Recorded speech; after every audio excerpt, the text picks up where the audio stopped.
President of the National Assembly of Venezuela, Jorge Rodriguez, denounced the systematic robbery of the Venezuelan people by the extremist sectors of the opposition led by Juan Guaidó. After 9 rounds of voting since Tuesday, members of Chile's Constitutional Convention finally elected a new president as the body tasked with rewriting the dictatorship-era constitution.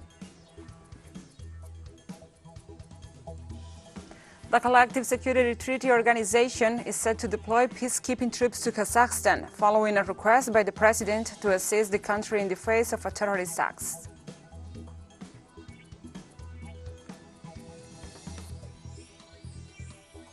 From the headquarters of Telesur English in Havana, Cuba, this is From the South. I'm your anchor, Gladys Quesada, and now we begin this news brief in Venezuela, where the President of the National Assembly, Jorge Rodriguez, denounced the systematic robbery of the Venezuelan people by extremist sectors of the opposition led by Juan Guaidó.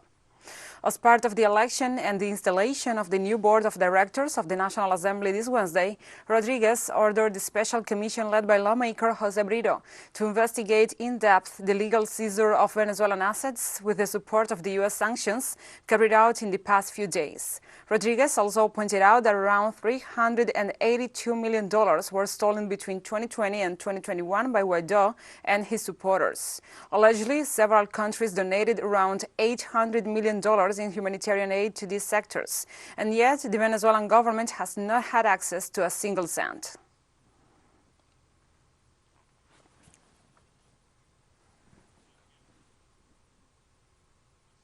The president of the Venezuelan parliament stressed that prior to the election of the current National Assembly, far-right lawmakers used parliament as a space to plot against the national interest.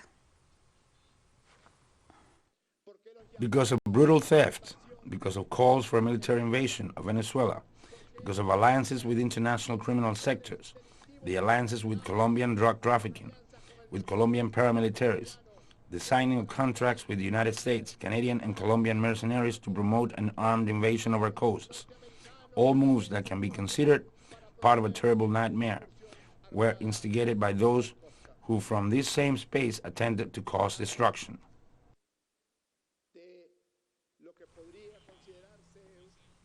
The head of parliament also ordered the special commission in charge of investigating the crimes committed by the past opposition leadership of the National Assembly to incorporate the crimes of theft of assets belonging to the Venezuelan people.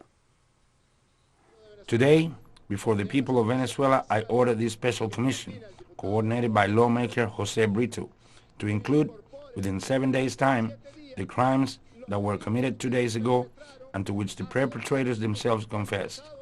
Because if one meets with other accomplices to the theft and says, 20 million for you, 8 million for you, 300 million for you, they are committing the crime of theft and above all, and even more serious itself, theft from the people of Venezuela. Enough is enough. They must face justice. Rodriguez also conditioned the return to talks with the opposition on the return of the safe assets stolen from the country. Stop stealing money that does not belong to you and give back to the people of Venezuela the money that you stole, the assets that you are stealing, the gold held in England. Citgo, if you want talks, admit that you made a serious mistake and committed crimes against the Bolivarian Republic of Venezuela. There is no dialogue with hypocrisy. Lawmaker for the United Socialist Party of Venezuela, Diosdado Cabello, underlined the efforts of the National Assembly over the past year, since taking over from the corrupt former opposition-led parliament. I congratulate you all for the extraordinary work you have been doing over the past year. We emerged from the disaster, from the most evil betrayal of the homeland.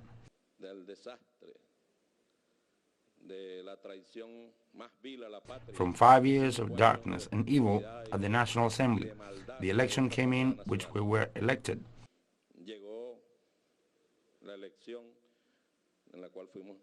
We, men and women, you were all elected and the stability commenced. Now we move on to other topics. Argentina continues to reclaim its legitimate rights over the Malvinas, South Georgia, and the South Sandwich Islands, illegally occupied by the United Kingdom. On another anniversary of their occupation and in the lead up to the 40th anniversary of what is known in the United Kingdom as the Falklands War, the Fernandez administration launched the Malvinas 40 Years Agenda. Our correspondent Carolina Silvestre has the story. Recover sovereignty over the Malvinas, South Georgia, and the South Sandwich Islands and surrounding maritime territories was announced by Foreign Minister Santiago Cafiero.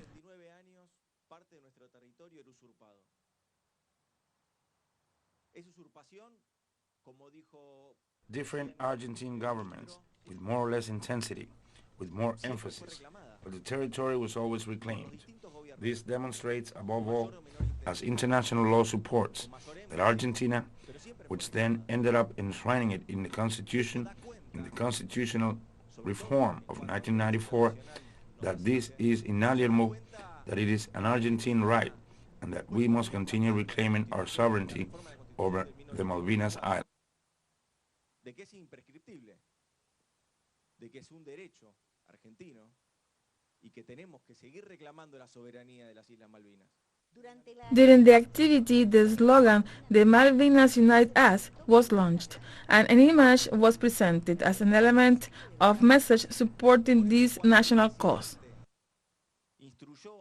That is why, when the President ordered the creation of the Malvinas National Council, the different political forces in the country joined and are participating and are part of the Malvinas 40 Years Agenda. All political parties are there. And certainly there are debates, naturally, but the Malvinas unite us, the Malvinas first and foremost. That is where we have been building this agenda and we have been building this path. In addition, the authorities launched an online platform with documents and audiovisual information on the Malvinas issue, which allows citizens to submit their proposals.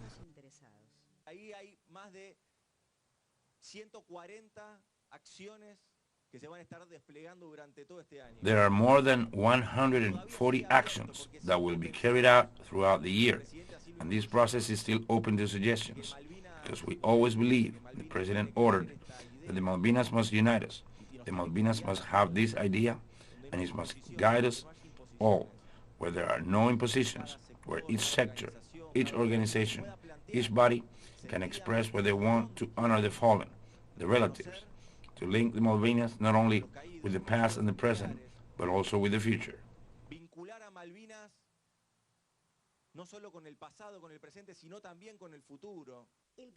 The Malvinas 40 Years Agenda program will be carried out throughout the country and abroad.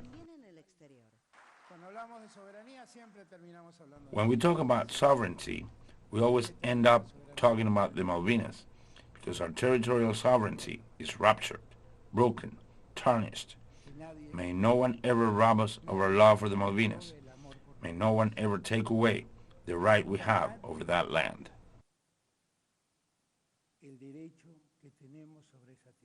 Therefore, the national government reaffirms once again that it will continue to voice its legitimate claims before the international community. Carolina Silvestre, Telesur, Buenos Aires. Thank you, Carolina, for your report, and we'll be right back after this very short break, so don't go away.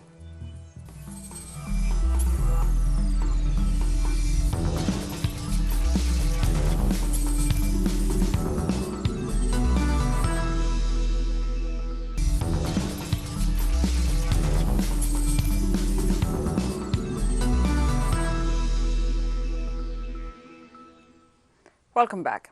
After 9 rounds of voting since Tuesday, members of Chile's Constitutional Convention finally elected a new president of the body tasked with rewriting the dictatorship-era constitution. Voting resumed Wednesday after 8 rounds and more than 15 hours of debate on Tuesday saw no candidate secure the 78 votes necessary to preside over the convention. In the ninth round, the 155-member organization elected Maria Elisa Quinteros as its president on Wednesday. A dentist by profession, 39-year-old Quinteros is the researcher at the Public Health Department of the University of Talca, an environmental activist. She will lead the convention ahead of crucial July 5th deadline to conclude work on the new constitution, which will be put to a referendum later this year.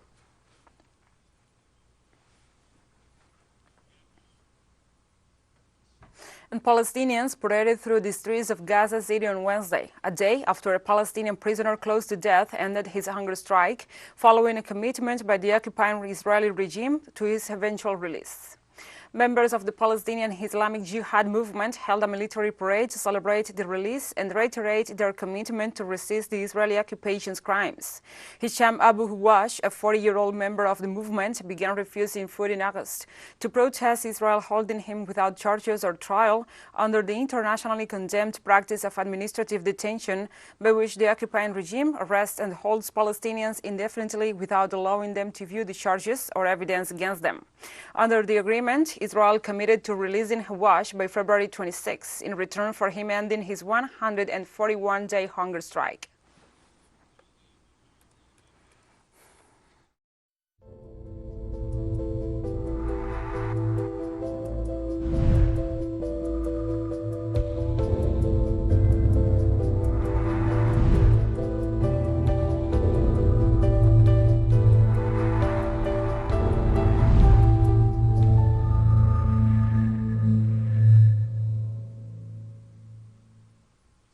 Now we address other topics. French President Emmanuel Macron on Wednesday faced anger from opponents and chaos in parliament after warning French people not yet vaccinated against COVID-19 that they will be squeezed out of key aspects of social life. Macron, who has not yet formally declared his candidacy for re-election in April, came under fire from challengers already in the race, accusing him of overstepping the line with remarks after he said in an interview that he really wanted to piss off the unvaccinated. The uproar prompted a new delay to legislation aimed at tightening France's COVID-19 rules at a time when the country is facing record daily infection rates fueled by the Omicron strain of the virus. According to government figures, 91% of French over 80s are fully vaccinated. In the meantime, once they saw a new daily record number of people getting vaccinated, the highest figure since October 1st, suggesting the threat of new restrictions could be having an impact. At a time when the number of contamination is rising, our National Health Service will communicate its figure this evening. But from memory, we were today 335,000 contaminations in our country. I invite once again, and we will stop here, those who are still hesitating to be vaccinated to protect themselves. I have just had the vaccination figures for this day. We are beating a record that we have not reached since October 1, since 66 of our fellow citizens who are not vaccinated decide today, and I not believe in change, to receive the first vaccine, meaning that if we did this for 70 or 75 days, we will have a complete protection of the French population against severe forms. And this is indeed the objective that is underpinned by this text. Italy's government said on Wednesday that it will make vaccination against COVID-19 compulsory from February 15th for everyone over the age of 50 in a bid to battle surging infections. Prime Minister Mario Draghi said during a cabinet meeting that the government's aim was to slow down the curve of contagion and encourage Italians who have not yet been vaccinated to do so. The new decree obliges people over 50 who do not work to get vaccinated, and those who do work to obtain a vaccine pass, which effectively covers all over 50s. Out of Italy's 59 million people, 28 million are over the age of 50, according to the National Statistics Agency. Late last month, the government said that from January 10th, a vaccination pass will be required to use public transport and access hotels, restaurants, terraces, and gyms.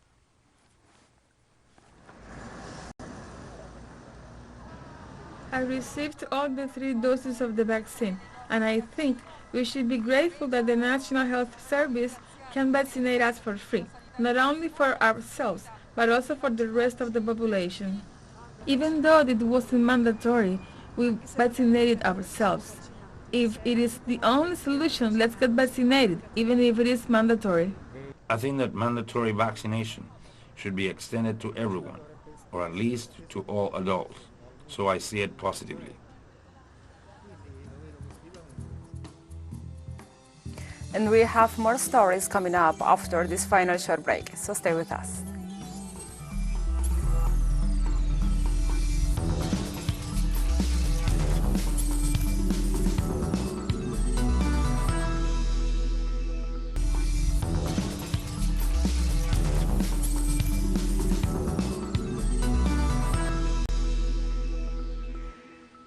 Welcome back. Kazakhstan president announced they had appealed to heads of the Collective Security Treaty Organization member states to assist the country in the face of terrorist acts. In a statement, the Foreign Ministry noted that what started out as protests against fuel price rises have escalated into attacks on public buildings and infrastructure, including military installations and an airport, suggesting a high level of coordination and also training of the groups committing these acts. According to analysis, it was determined that terrorist groups with foreign training have launched attacks.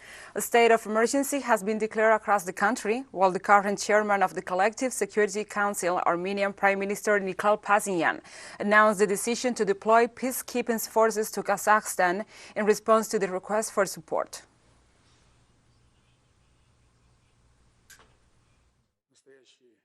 Those are real terrorists. We know very well that they are currently rampaging in Almaty and other cities. They are seizing buildings and infrastructures, and most importantly, are seizing the premise where small arms are located. There's currently a battle ongoing near Almaty with the Air Force of the Defense Ministry, a stubborn battle. These terrorist gangs are international gangs. They have received extensive training abroad, and their attack on Kazakhstan should be viewed as an act of aggression. Today, I appeal to the head of CSTO states to assist Kazakhstan in overcoming this terrorist threat.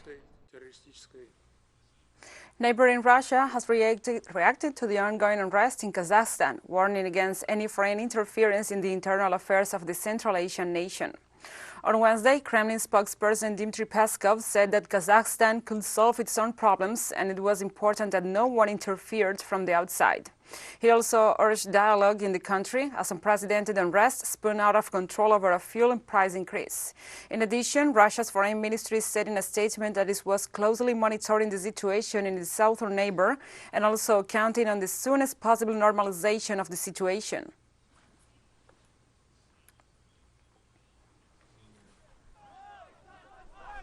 Now we continue on topic. Neighboring nations have spoken out in support of Kazakhstan authorities and population and in favor of the peace in the Central Asian country. In Uzbekistan, diplomatic officials said they were concerned about the situation in Kazakhstan and expressed confidence that the Kazakh people had the will to maintain national unity. Meanwhile, Kyrgyzstan stated that it continues to closely monitor the situation in the neighboring country, stressing its conviction that it can be resolved without foreign interference.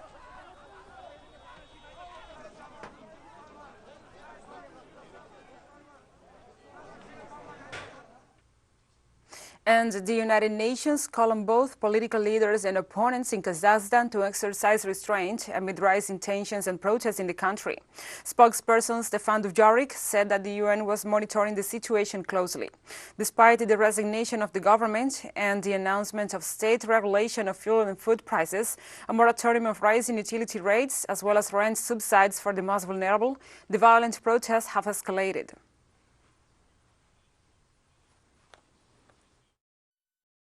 Obviously, following with concern and monitoring the situation in Kazakhstan. I think it's very important for all involved in these current events to exercise restraint, refrain from violence, and promote dialogue in addressing all of the pertinent issues. Nigerian security forces rescued nearly 100 kidnapped victims held in forest hideouts in the country's northwest by criminal gangs, according to police.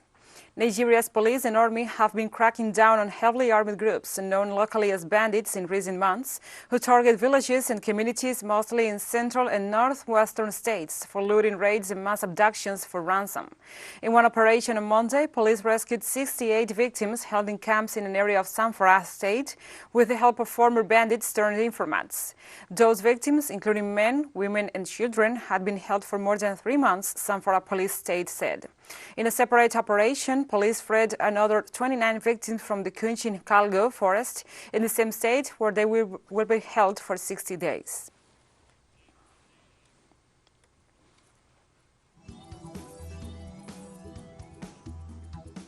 And we have come to the end of this news brief. But remember, you can find these and many other stories on our website at tellusorenglish.net. And also, if you feel so inclined, please join us on social media for all the latest news. We are on Facebook, Twitter, Instagram, and Telegram. For Tell Us Our English, I'm Gladys Quesada. Thank you for watching.